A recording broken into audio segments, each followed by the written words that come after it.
Y os voy a hablar un poquito de mi experiencia con Paloma principalmente y de lo poco que os pueda contar sobre la patología, porque realmente tanto al decidir, a ver que no me deja ahora, al decidir hacer el tratamiento de Paloma, como para esta charla, pues me puse a buscar en PubMed qué había con respecto a la miopatía nemalínica y la cirugía maxilofacial.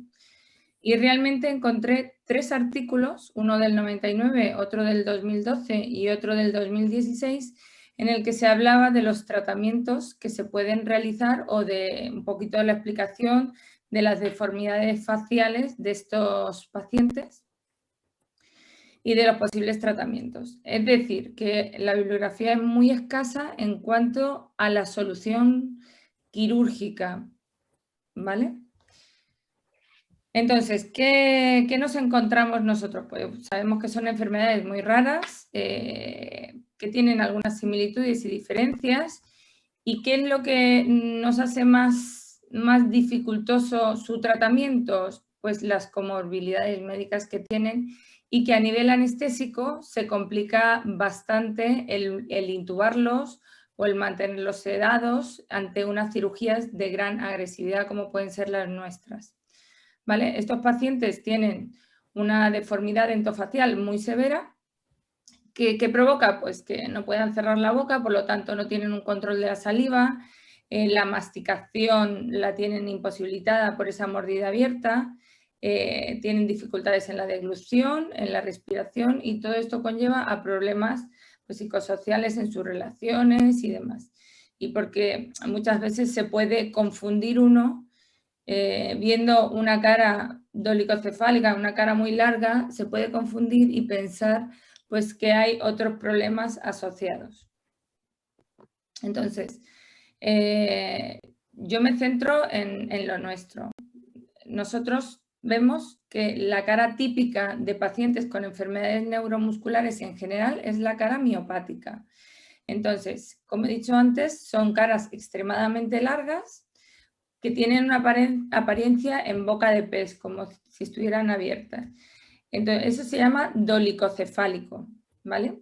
Y aparte de eso, ¿qué podemos encontrar? Podemos encontrar una ptosis palpebral, ausencia de surcos nasolabiales, la nariz suele ser cortita, el labio superior en forma de carpa, las comisuras de las bocas están caídas y suelen ir con la boca abierta.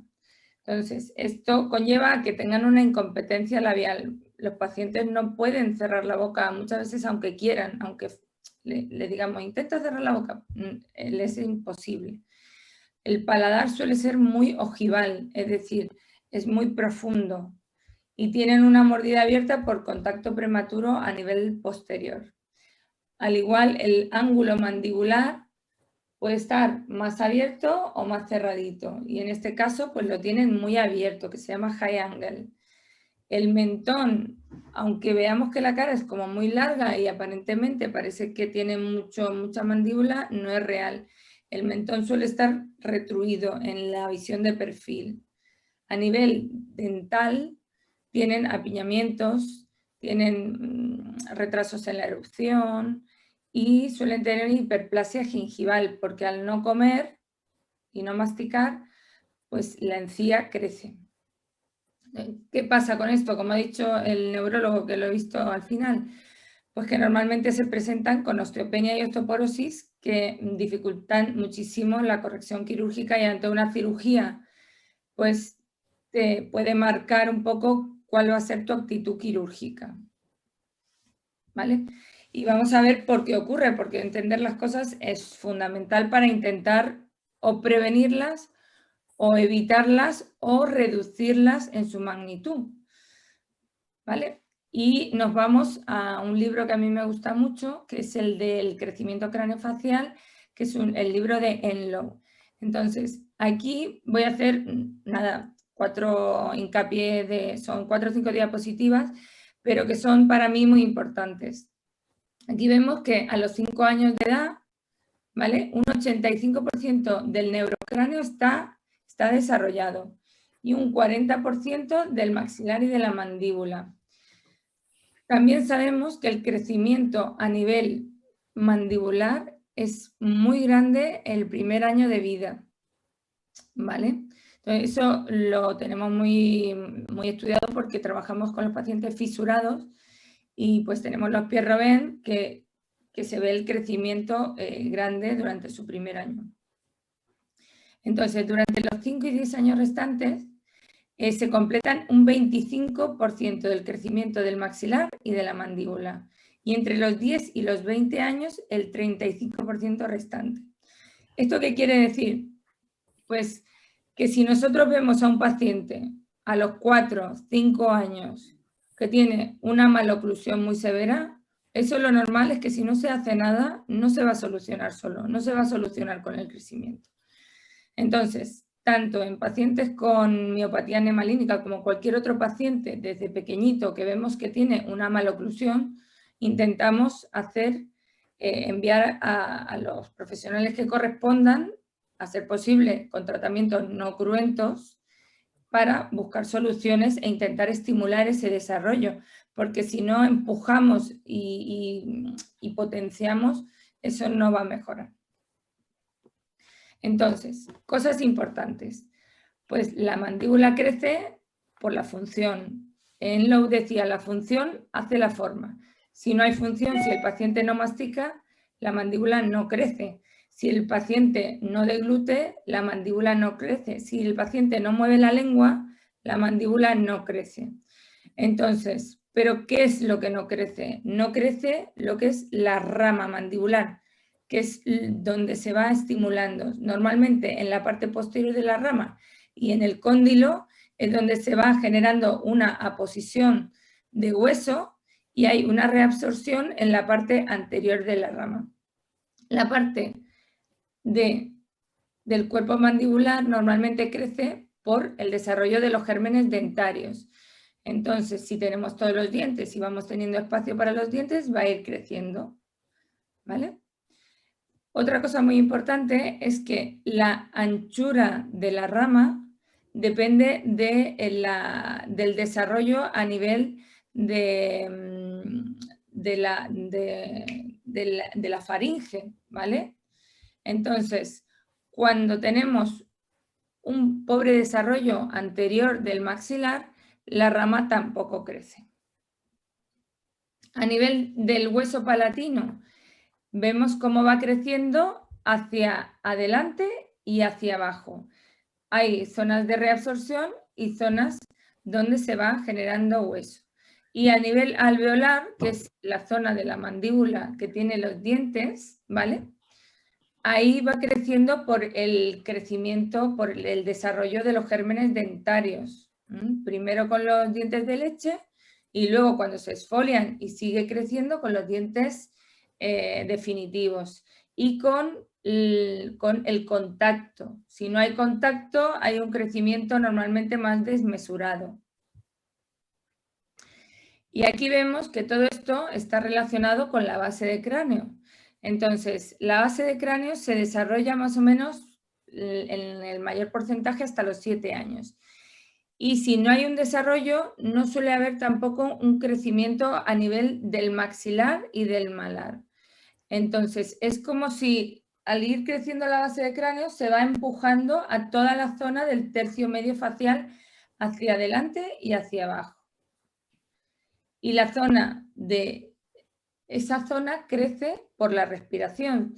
Si nuestros pacientes tienen una debilidad en la musculatura nasal, tienen una boca abierta que hace que respiren por la boca y entonces no respiran por la nariz, por lo tanto no hay un crecimiento de todo el tercio medio.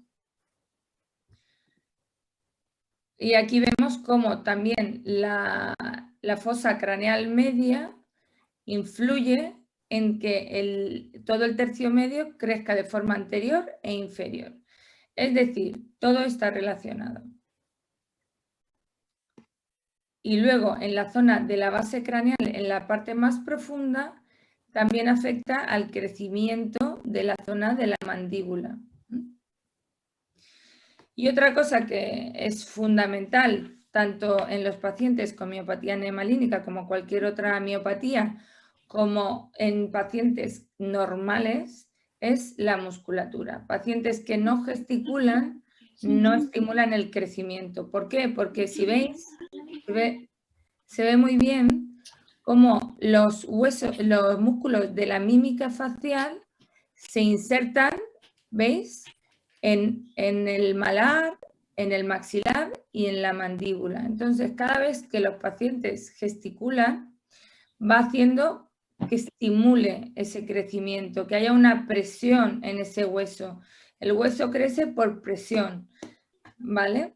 Y al igual la musculatura de la masticación, que son el masetero, principalmente el masetero, temporal, pterigoideos, que no se ven, pero que están por dentro. Entonces, permiten que nosotros podamos cerrar y abrir y masticar. Si no hay esa función, la mandíbula, la rama mandibular no crece, ¿vale? Entonces, otra parte muy importante, aparte de la musculatura facial, es la musculatura cervical y la posición del cuello. Si nuestro paciente lo tenemos con una posición corporal con el cuello hiperextendido, entonces hace que la mandíbula se vaya para atrás y está relacionado con clases 2, como es el caso de las miopatías, aunque en este caso sería con mordida abierta también, pero el tema es que la rama mandibular no crece. Entonces, una posición corporal correcta y el cuello que esté lo más recto y bien posicionado hace que el crecimiento sea mucho mejor. Esto se vio en 1929, la primera publicación que hay es de Schwartz, en ese año. Se sabe desde hace mucho tiempo, pero a veces nos van olvidando las cosas. Y entonces, con toda esta información, ¿qué hacemos? ¿Qué hacemos? Pues bueno, nosotros, lamentablemente, como cirujanos maxilofaciales, no tenemos mucho que hacer en los primeros años de vida. ¿Qué podemos hacer? Podemos guiar a los familiares, informar, remitir a otros profesionales, porque claro, no le vamos a hacer una cirugía muy compleja a niños pequeñitos. Hay que intentar siempre esperar mínimo a que tengan la dentición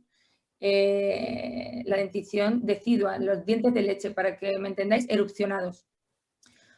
¿Por qué? Porque si no, tampoco tenemos dónde apoyarnos, no es tan fácil. Entonces, siempre que podemos retrasar una cirugía cuando ya tenemos una estructura ósea más fuerte, un hueso más desarrollado, mejor. ¿Qué podemos hacer? Podemos remitir a los pacientes a atención temprano, que normalmente ya van, y si no, pues a rehabilitadores, fisioterapeutas, osteópatas o logopedas, que pueden hacer la terapia miofuncional, estimular el desarrollo a nivel orofacial, intentar mantener las funciones lo máximo que se pueda o recuperarlas si no las han desarrollado previamente. Esto, aunque parece muy obvio, no se lleva haciendo, al menos nosotros en nuestro servicio, llevamos mandando a los pacientes desde hace unos 4 años. Antes uno piensa en su patología, en su parte, y no ve al paciente de una forma global, y hay que verlo de forma global y hay que intentar ayudarlo en lo que se pueda. Aparte de eso, ¿qué otras opciones tenemos? A partir de más o menos los 4 añitos, cuando vemos que el paciente es colaborador y se va a poder trabajar con él, se puede enviar a un ortodoncista para realizar ortopedia. Veis aquí un expansor o disyuntor palatino que se apoya en los dientes de leche. Por eso os he dicho que necesitamos que mínimo el niño pues, tenga una edad para apoyarnos en los dientes. Entonces, ¿qué pasa? Pues necesitamos hacer una expansión del maxilar. Eso es muy importante. Cuanto antes se haga, mejor, porque los otros dientes, los dientes definitivos, van a tener más espacio para erupcionar. Tenemos que intentar solucionar todo lo que veamos lo antes posible, siempre. ¿Y por qué también? Porque nosotros, al poner un expansor y ensanchar el maxilar superior, al mismo tiempo estamos ensanchando las vías aéreas superiores. Por lo tanto, facilitamos que el niño pueda respirar mejor por la nariz. Si nosotros lo hacemos temprano, entonces la función vamos a intentar restituirla lo antes posible. Si dejamos y que se haga pues a los 10, 12, 14 años, pues puede ser que el hueso ya esté muy osificado, que no nos deje, o que la expansión sea menor, porque ya tenemos una capacidad de crecimiento menor, como lo hemos visto antes. ¿Vale?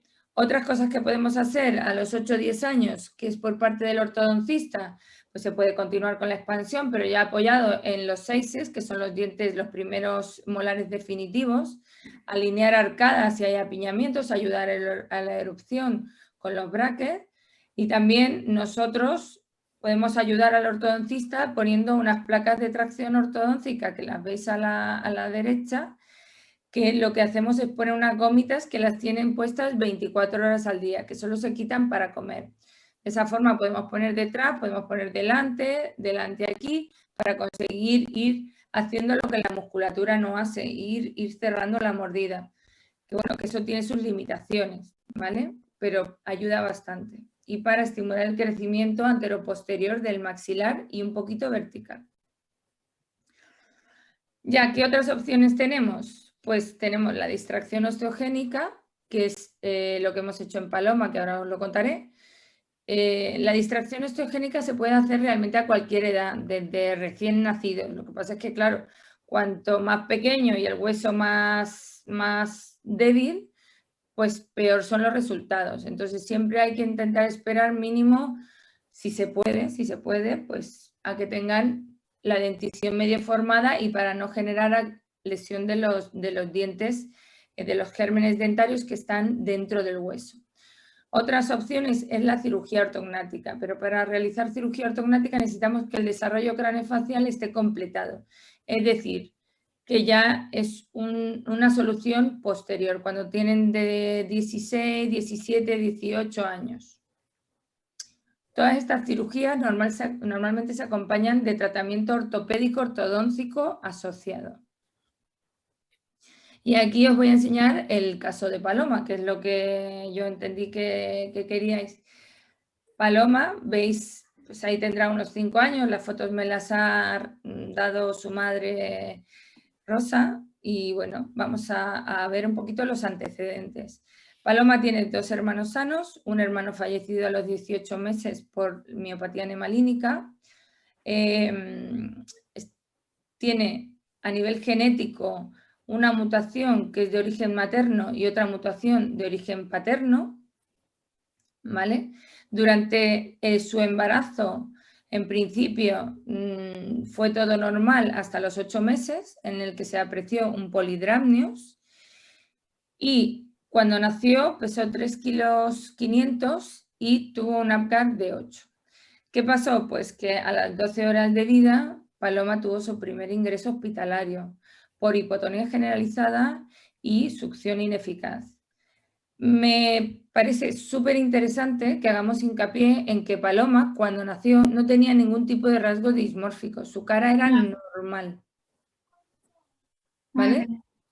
El paladar era íntegro, el cuello se movía correctamente, todo estaba normal. Bueno, ¿qué pasaba con Paloma? Pues que tenía una hipotonía generalizada, que no podía elevar los miembros contra gravedad y tenía muy poquita motilidad espontánea. Sí que succionaba, aunque era una succión muy débil e incoordinada con la deglución, ¿vale? ¿Qué pasó? Pues claro, que Paloma empezó a tener pues que no ganaba peso, se diagnosticó de reflujo gastroesofágico, tenía catarros de vías altas, múltiples ingresos. A los 3 meses de edad se le hizo una gastrostomía y técnica de Nissen para el reflujo. Por lo tanto, ya perdemos el reflejo de succión, todo el trabajo orofacial se pierde completamente al no comer por la boca, y se complica un poquito. Tenía una neumopatía restrictiva secundaria, llevaba la CPAP, que genera una presión, ¿vale? Por síndrome de apnea obstructiva del sueño, tuvo bronquiectasias, tiene pectus carinatum y una cifoescoliosis grave que fue empeorando con los años. Veis que aquí Paloma está bastante recta, con una gran deformidad a nivel orofacial, pero bastante recta. Vale. Paloma está siendo vista en nuestro servicio desde 2008, que tenía 2 añitos más o menos. En diciembre del 2011, con unos 6 añitos, es la primera radiografía que yo encuentro de Paloma en nuestro sistema. Se aprecia perfectamente cómo tenemos un apiñamiento dentario bastante importante, tenemos una mordida abierta ya muy severa y tenemos un gran defecto a nivel de la rama mandibular que se ve que no está creciendo. Le pedimos un escáner y se aprecia la mordida abierta, la hipoplasia del maxilar, vemos que no tiene una anquilosis mandibular porque claro, no tenía mucho juego. Al tener la mordida abierta, pues claro, no puede abrir y cerrar mucho la boca, eso es algo normal. Entonces, aquí veis los cóndilos que están con una forma y una posición correcta y se decide, ya que en esos entonces en nuestro servicio no se hacía distracción, se decide derivar a Paloma a un hospital de Madrid. En junio del 2017, cuando Paloma tiene 11 añitos, fue el primer día que la vi yo. Como antecedentes, pues me cuentan los padres que tenía un expansor palatino durante un año, pero bueno, tenía bastante compresión, apiñamiento dentario, la hipoplasia del tercio medio era muy severa, tenía una mordida abierta anterior importantísima, Paloma estaba siempre con la lengua afuera y el ángulo de la mandíbula muy, muy amplio. Aquí la vemos. En junio del 2018, un año después, porque claro, yo hablo con los padres y es muy difícil que una paciente que tú has mandado, bueno, que yo no la mandé, pero que tu servicio manda a Madrid para que le hagan cosas y la ves a los años después, no han realizado ningún tratamiento todavía, pues intentar que ahora se quede con nosotros y darle una solución. Entonces fuimos teniendo una relación un poquito más estrecha y en junio del 2018 pues veo otra vez a Paloma y le pido un escáner. Bueno, perdón, le pido un aorto. Entonces veo esta situación tan grave, ¿no? De una hipoplasia maxilar muy, muy severa, bueno, de todo el tercio medio, porque el malar también lo tiene hipoplásico. Entonces, Paloma, fijaros la vía aérea que estrecha que la tiene. Ella usaba la CPAP. Le envió la cefalometría a la ortodoncista, la doctora Carmen Fenollar. Le pido a ver qué podemos ir haciendo, que si puede ir alineando, intentando ir trabajando con Paloma, expandir un poquito el maxilar. Me hace un estudio de qué es lo que, en qué situación estamos, que tenemos una mordida abierta tremenda de 32 milímetros y hace una planificación virtual en la que el maxilar habría que avanzar lo mínimo 11 milímetros y hacer una cirugía de mandíbula para hacer la mordida abierta. Pero el problema es que para cerrar la mandíbula tendríamos que echarla para atrás y eso en este caso no es viable. Entonces, le pedimos el escáner y vemos tanto intraoralmente que tiene una hipertrofia gingival severísima, tiene como 2 paladares, tiene un nivel palatino, que es lo que nosotros vemos, que es lo que veis aquí en la foto, y veis como el paladar realmente llega mucho más alto, es un paladar ojival tremendo, y a Paloma se le acumula la comida ahí, eso huele mal, es muy difícil de limpiar, entonces lo primero que había que hacer, y aparte que nos lo pidió la ortodoncista también, porque si no ella no se podía apoyar en los dientes, no podía ponerle bandas, no podía trabajar con los dientes si están embebidos en la encía. Entonces lo primero que hicimos fue una cirugía de reducción y le quitamos un pequeño papiloma que tenía en la parte de adelante.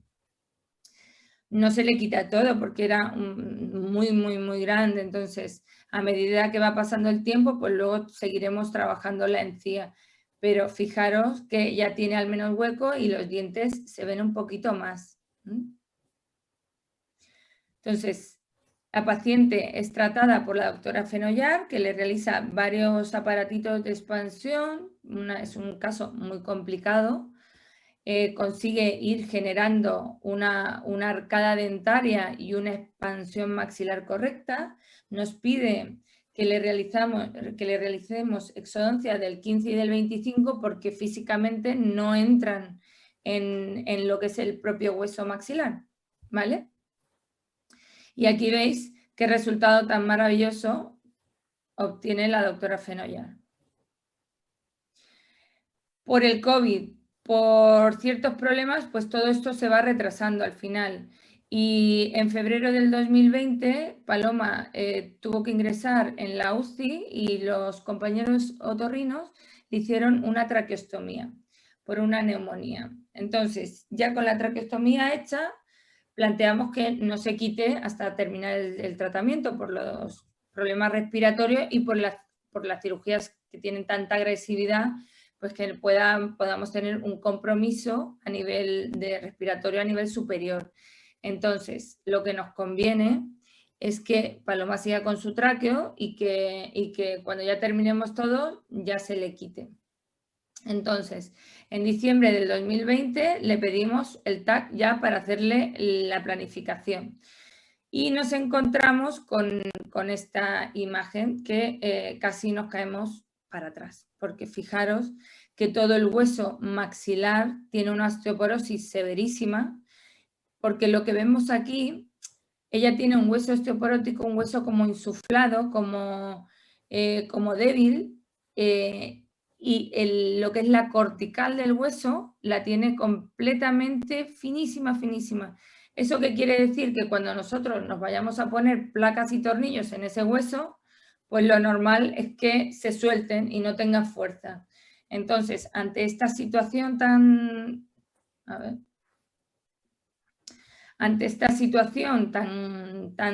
importante, primero hablamos con los padres y con Paloma, se lo explicamos y los mandamos a los compañeros de reumatología. Los compañeros le hacen una densitometría y se aprecia que tiene una osteopenia y una osteoporosis importante para su edad.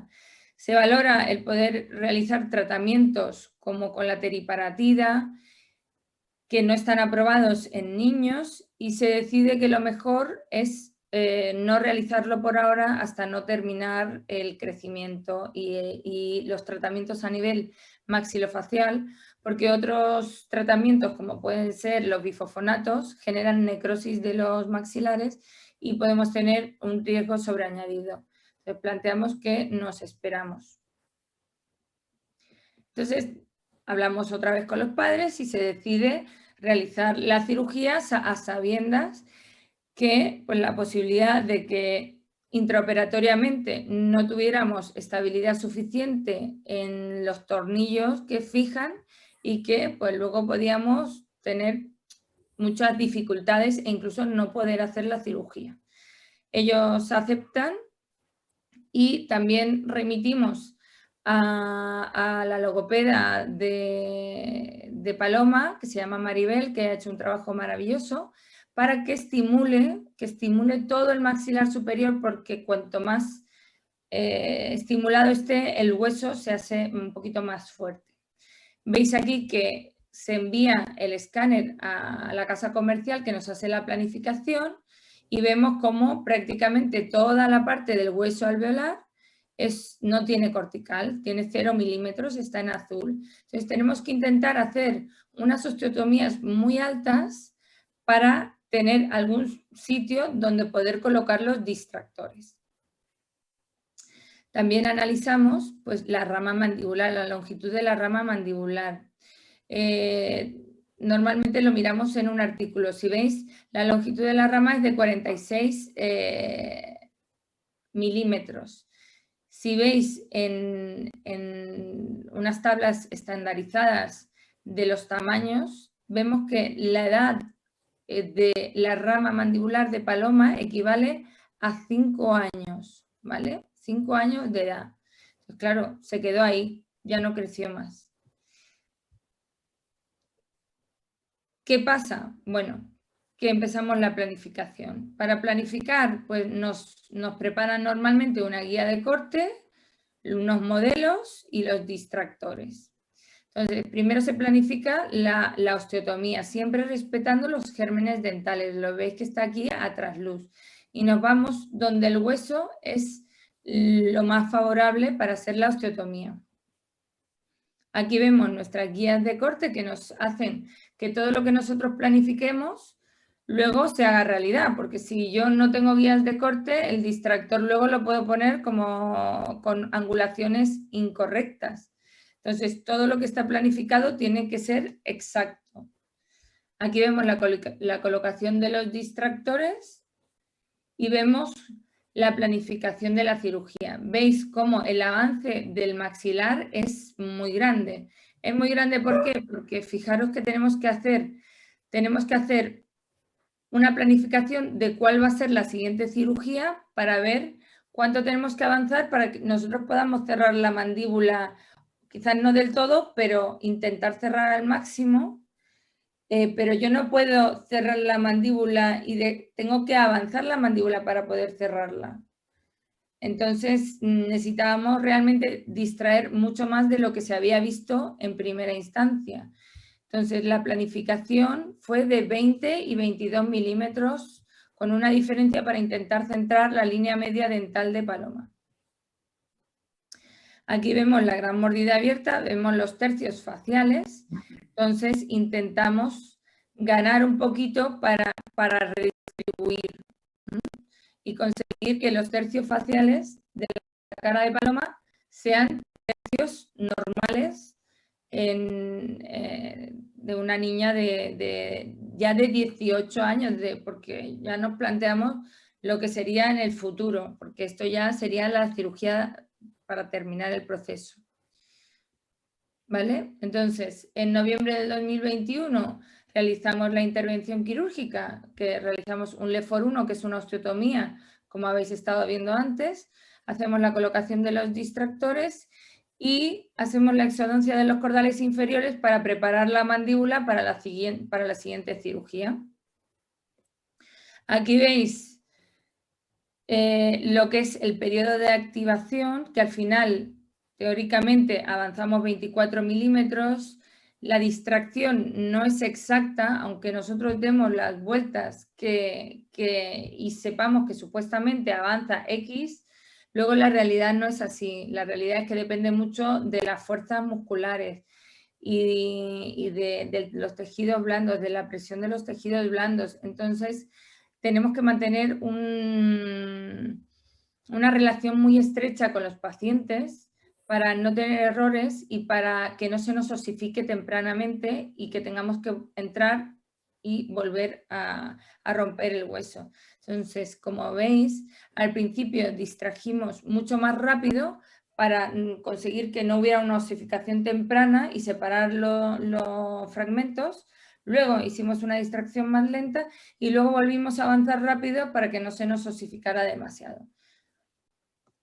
Aquí vemos cómo va la diferencia. En estas dos radiografías ya Paloma tenía un problema de escoliosis severísimo y tenía una posición corporal muy mala. Entonces teníamos que ir imaginando, porque la planificación la hacemos normalmente con la posición normal de la cabeza, que por ejemplo yo me pongo así y vemos cómo pongo yo la cabeza, si la pongo un poquito más arriba y más abajo. Entonces yo tenía que ir evaluando que la distracción se hiciera como si Paloma tuviera colocada el cuello y toda la columna correctamente, pero no podía hacer radiografías que me lo indicaran con certeza. Entonces, bueno, fuimos ahí trabajando y terminamos la distracción más o menos en diciembre. Y aquí veis el gran avance a nivel del maxilar que tenemos. Sí que hemos tenido que avanzar un poquito más. ¿Por qué? Porque si no la mandíbula no nos da para hacer el cierre. Luego se puede hacer un lipofilling de partes blandas para intentar equilibrar. Aquí vemos a Paloma 2 meses tras la distracción. vemos que los dientes ya se le ven, y vemos que si lo vemos así, pues diríamos, madre mía, está muy avanzado, pero no está tan avanzado. Y más si luego conseguimos una cierta intrusión de los incisivos para conseguir que el paladar no sea tan ojival, que eso ya habrá que ver si se puede con la ortodoncista. Y aquí la tenemos una vez ya operada de la columna, como ya tenemos una posición facial y más correcta y como ya no se ve tan exagerada la expansión del maxilar. Sí que se aprecian los distractores, que en cuanto esté osificada la osteotomía se los quitaremos y luego plantearemos la cirugía de la mandíbula. Entonces, pues nada, está pendiente de esto y espero que os haya gustado. No sé si he sido muy rápida o muy lenta porque no me ha dado tiempo a hacerlo antes. Muchas gracias, porque se ha sido bastante explícito y se ha entendido muy bien todo como lo has expuesto y la verdad que el caso ha sido bastante interesante por la temática que es muy habitual en todos y bueno, y el resultado que se ve el avance. Claro, el tema es que no hay nada publicado, entonces son casos que hay que pensar cómo los vas a solucionar, entonces son retos realmente. Y luego pues la suerte que hemos tenido de que los padres de Paloma y Paloma confíen en nosotros para hacerlo. Una pregunta al todo después se retira, entonces, ¿no? Sí, claro. El tema es que hay que dejarlos hasta que osifique y cuanto más avanzas, más tarde en osificarse, porque si tú quitas los distractores pronto, eso con la musculatura se viene hacia atrás.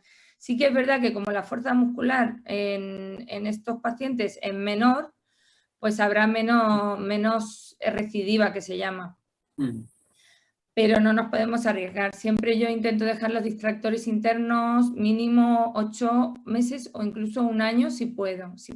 Por eso con la osteopenia y la osteoporosis que tienen estos niños, es más fácil de que se mantenga más tiempo. Claro.